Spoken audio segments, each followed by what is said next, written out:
Hi, this is Mahavan Das. Welcome to Simple Gita, Chapter 4. This chapter is entitled Transcendental Knowledge. Let's take a look at the connection between it and the previous chapter. The last chapter ended with Krishna describing how self-centered desire causes one to do the wrong thing, even sometimes against one's will, and how one has to curb it by spiritual intelligence. In this chapter, Krishna presents the knowledge needed to do just that, explaining that he first spoke this sacred information millions of years ago to the chief executive of the Sun planet. And here's our overview of chapter 4. In this chapter, Krishna explains what transcendental knowledge is, how it is obtained, and the results thereof. Such a self-realized person sees all beings as non-material entities, parts of the Supreme. Such knowledge is the mature fruit of all spiritual endeavours and has the power to take even the most materialistic person across the ocean of birth and death to enlightenment. Let's check out the first verse and purport for this chapter from Bhagavad Gita as it is. The personality of Godhead, Lord Sri Krishna said, I instructed this imperishable science of yoga to the sun god, Vivasvan, and Vivasvan instructed it to Manu, the father of mankind, and Manu in turn instructed it to Ikshvaku. Here's Srila Prabhupada's purport. Actually, he gives a long purport to this text, so we will just read the first paragraph. Herein we find the history of the Bhagavad Gita traced from a remote time when it was delivered to the royal order of all planets, beginning from the Sun planet. The kings of all planets are especially meant for the protection of the inhabitants, and therefore the royal order should understand the science of Bhagavad Gita in order to be able to rule the citizens and protect them from material bondage to lust. Human life is meant for cultivation of spiritual knowledge in eternal relationship with the Supreme Personality of Godhead. And the executive heads of all states and all planets are obliged to impart this lesson to the citizens by education, culture, and devotion. In other words, the executive heads of all states are intended to spread the science of Krishna consciousness so that the people may take advantage of this great science and pursue a successful path, utilizing the opportunity of the human form of life. Let's check out the key points here in chapter 4. The first key point we get is the lineage of transcendental knowledge. We've heard the first text in which Krishna explained how he first spoke this eternal body of spiritual wisdom to the sun god, the chief executive of the sun planet. Now, this concept of a sun god might sound somewhat foreign or esoteric to contemporary ears, but Yoga Wisdom explains that there's actually life on every planet in the universe, although we may not be able to see it. And each planet has a particular atmosphere, and the inhabitants of each planet have bodies which correspond to that atmosphere. Just as we see on Earth, fish have a body which enables them to live in the water, but they can't live on the land. Similarly, humans have a body which enables them to live on the land, but not in the water. So in exactly the same way, the inhabitants of the various planets in the universe have bodies which are suited to the atmosphere on those specific planets. Again, though, that doesn't mean we're able to see the life on other planets in our present conditioned state. Krishna explains here that saintly kings first understood this knowledge through what's called disciplic succession, which is basically a system of checks and balances to keep the knowledge pure, to preserve the purity of the information, to make sure that things aren't changed and tampered with. But in course of time, that system of checks and balances becomes eroded, it breaks down. And so the real purport of the Bhagavad Gita can become lost. So because this disciplic succession system was broken, Krishna spoke that same eternal body of knowledge again to Arjuna 5,000 years ago on the battlefield of Kurukshetra to re-establish it. And he did that specifically with Arjuna because Arjuna was qualified to be a member of that disciplic succession. What was Arjuna's qualification? Krishna mentions two specific qualifications. One, he was a devotee of Krishna, and two, he's a friend of Krishna. So because of these qualifications, Krishna chose him to be the next link in the chain, so to speak, in this disciplic succession, which preserves and passes on genuine transcendental knowledge. So in this way, the disciplic succession was revived. Arjuna asks Krishna here that the chief of the sun planet is much older than you. So how was it that you explained it to him millions of years ago? In other words, if you're just an ordinary person, my contemporary friend, how is it that millions of years ago you had a conversation with the sun god? So this question by Arjuna gives Krishna the opportunity to speak about himself. And of course, don't we all like that? An opportunity to speak about ourselves. And in this way, he explains his transcendental nature as the source and controller of all beings. So the next key point we get in the chapter is the divine nature of Krishna, his appearance and his activities in this world. Krishna explains that because he's the supreme soul, he remembers all his previous births in this world or appearances in this world, but Arjuna doesn't remember his previous births because Arjuna has changed bodies from life to life, but Krishna hasn't. Krishna, although apparently appearing like a human being, appears in his original spiritual body through his own spiritual mechanism.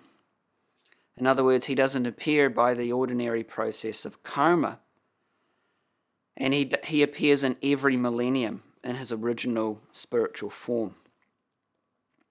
When does Krishna appear and where does he appear? He says, I appear whenever and wherever there is a decline in adherence to the divine law, or what is called dharma, and whenever there is an uprising of materialism.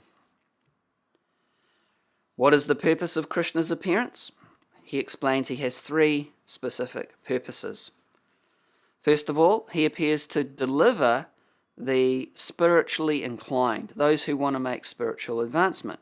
Krishna appears to enliven them and to give them the knowledge by which they can attain their spiritual goal. His second reason is he comes to wipe out those who oppose the spiritually inclined, in other words, the gross materialists. And his third reason is he appears to re-establish the principles of genuine spiritual life. So what is the result of properly understanding Krishna's birth and activities in this world, which he himself calls divine? Divyam is the word he uses. That means divine or transcendental.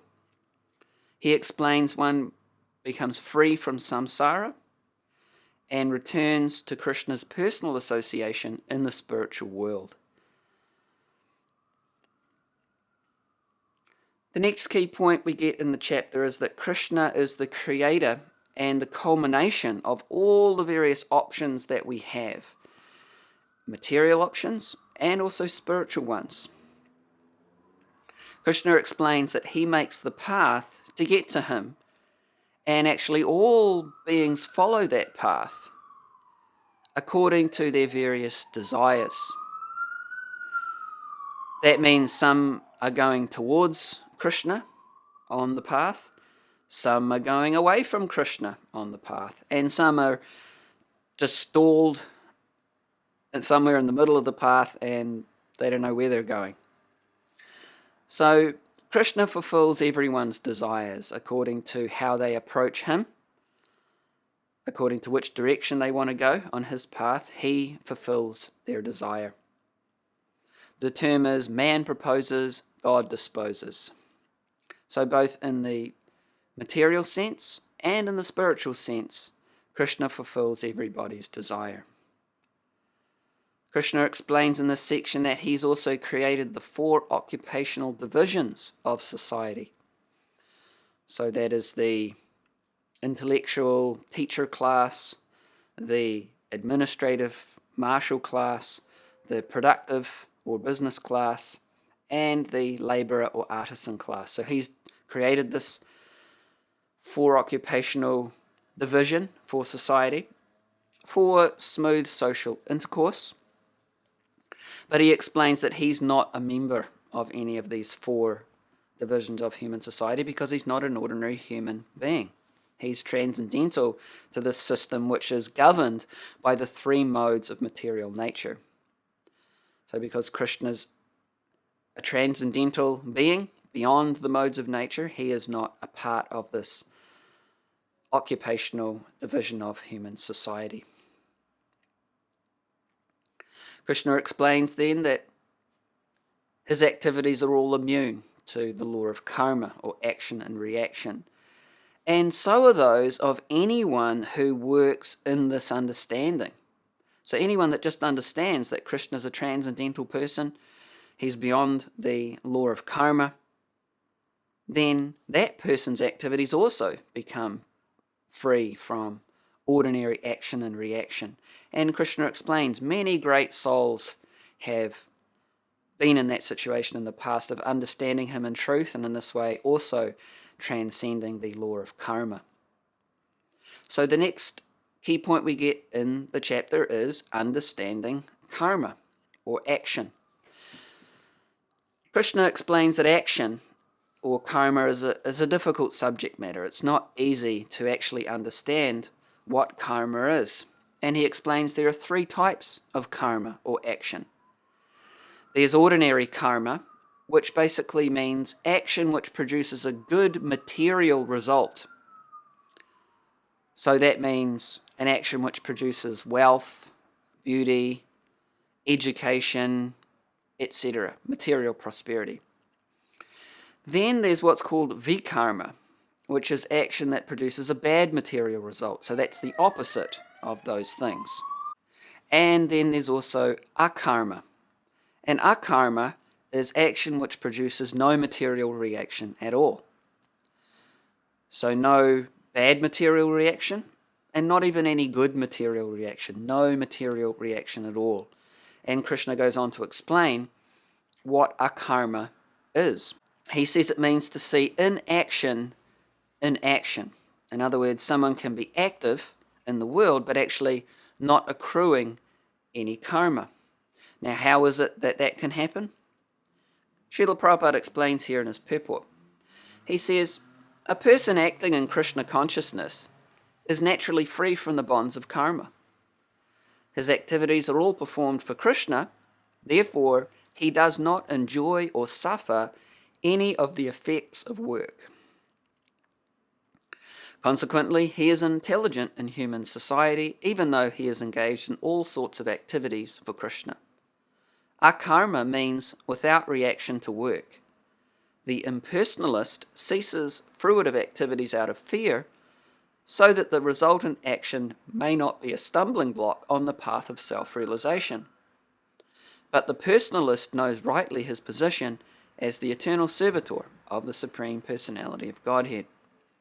Therefore, he engages himself in the activities of Krishna consciousness. Because everything is done for Krishna, he enjoys only transcendental happiness in the discharge of his service. Those who are engaged in this process are known to be without desire for personal sense gratification. The sense of eternal servitorship to Krishna makes one immune to all sorts of reactionary elements of work. So this is seeing inaction in action. When one acts for the pleasure of the Supreme, giving the results to Krishna, then there is no reaction. Krishna explains here also that for someone who tries to give up all action there is action, even in apparent inaction. Because as we heard in the previous chapter, no one can be completely inactive. So there must be a reaction to whatever activities one performs, even if they're only very small activities or very few activities, if they're not performed for the pleasure of the Supreme. Krishna then gives the symptoms of a person acting in perfect transcendental knowledge. He says one is understood to be in full knowledge whose every endeavour is devoid of desire for sense gratification. He is said by sages to be a worker for whom the reactions of work have been burnt up by the fire of perfect knowledge. So Krishna compares knowledge here to a fire. It's not a theoretical thing. A fire burns. So similarly, when we apply the knowledge Krishna gives us in this chapter, the fire of that knowledge, the fire of applying that knowledge, burns up all the reactions to our activities. There is no karma attached to them. The next key point we get here in chapter 4 is the principle of sacrifice and its purpose, which is to attain transcendental knowledge. So sacrifice means to give something up for the purpose of elevation. Now, that could be material elevation, it could be spiritual elevation. There are various types of sacrifices one can perform according to one's goals. Why are there varieties of sacrifices? Because people are different. People have different levels of consciousness, they also have different desires, and therefore they require different methods of sacrifice or elevation.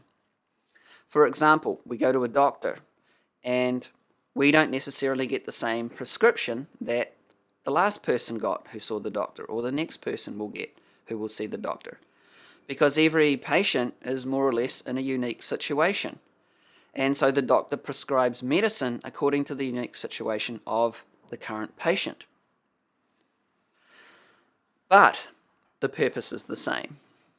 The purpose of all the doctor's prescriptions is the same in that the prescription is designed to cure the patient. Similarly, all the varieties of sacrifice that Krishna mentions in this chapter of the Gita ultimately have the same purpose, which is to elevate the consciousness and bring the performer of sacrifice to the platform of transcendental knowledge.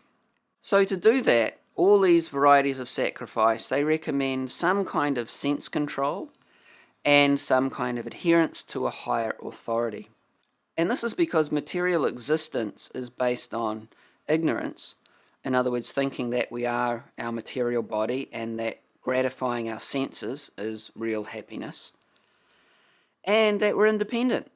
We're not ultimately accountable to any higher authority other than those that we can see. So because of these misunderstandings, we act for material enjoyment, we receive karma, which means we are creating another material body for ourselves in the next life in which to experience that karma.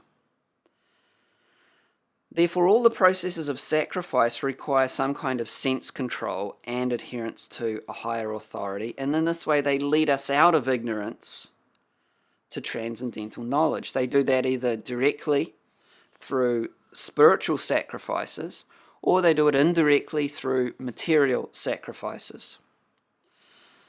So Krishna explains many different types of both material and spiritual sacrifices in this section.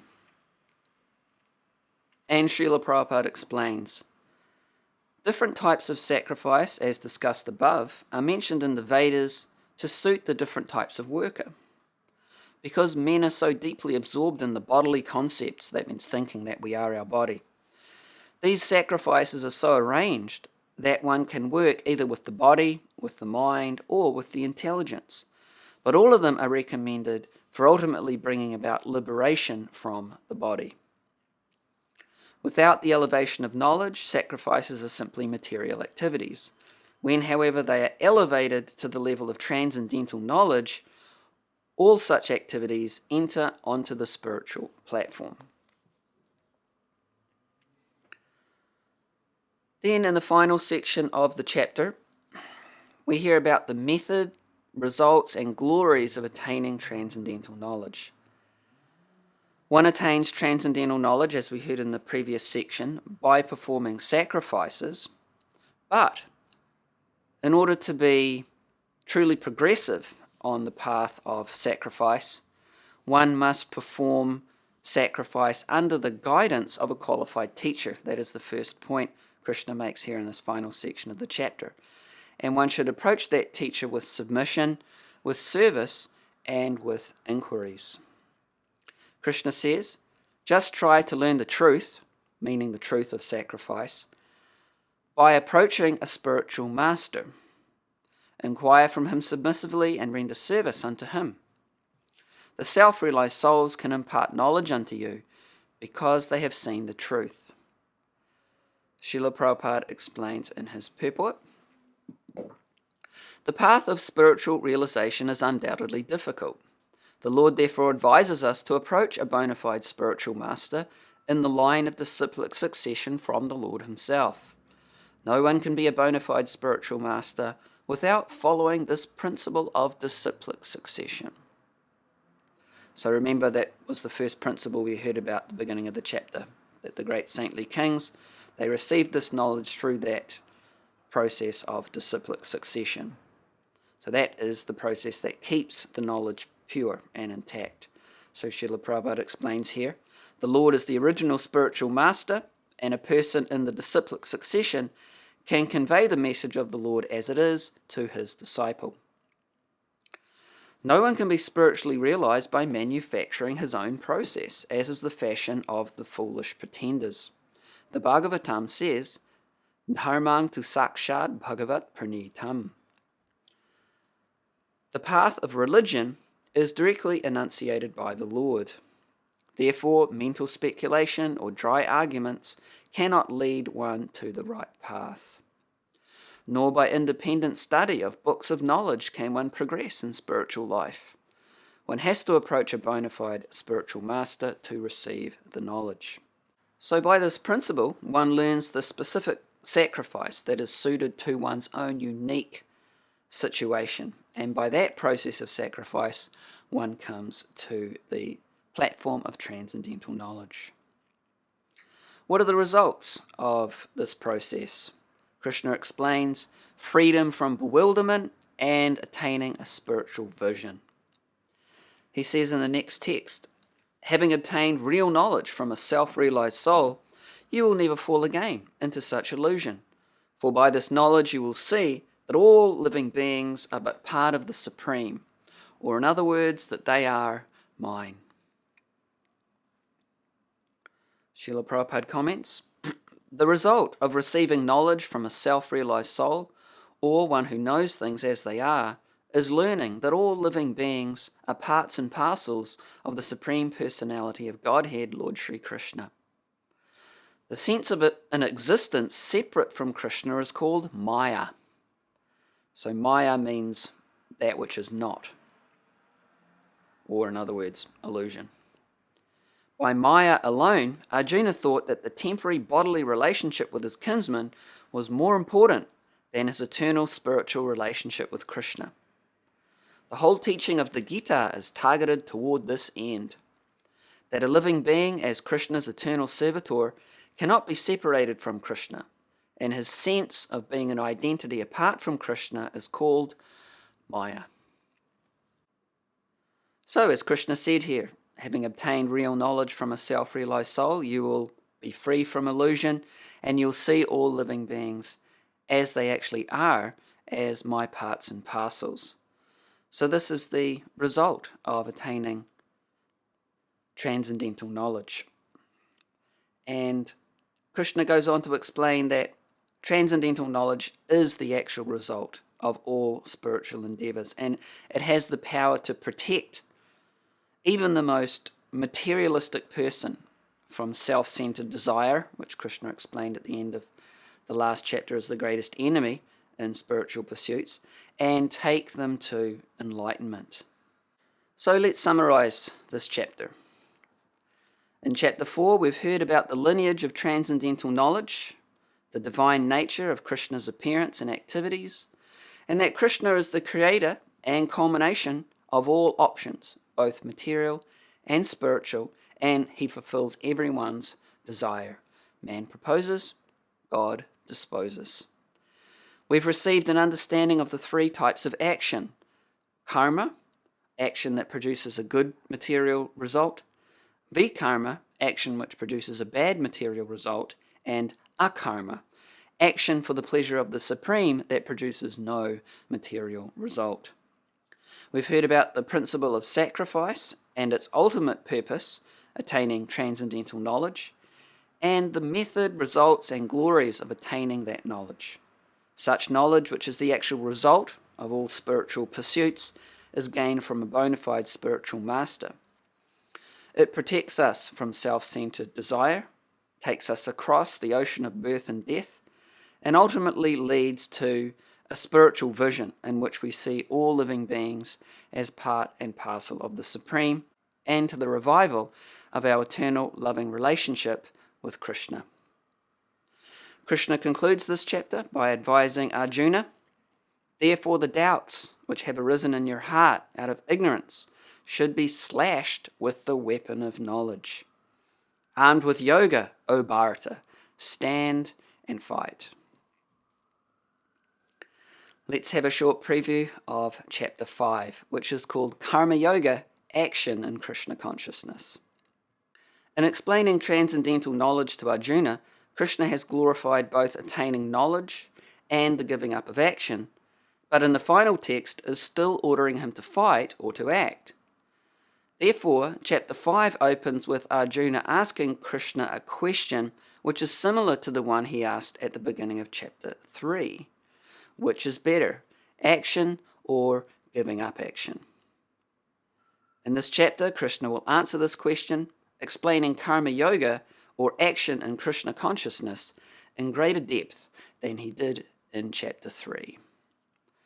Thanks so much for joining me in this class today on chapter 4, Transcendental Knowledge, and I look forward to seeing you for the next class on chapter 5, Karma Yoga, Action in Krishna Consciousness.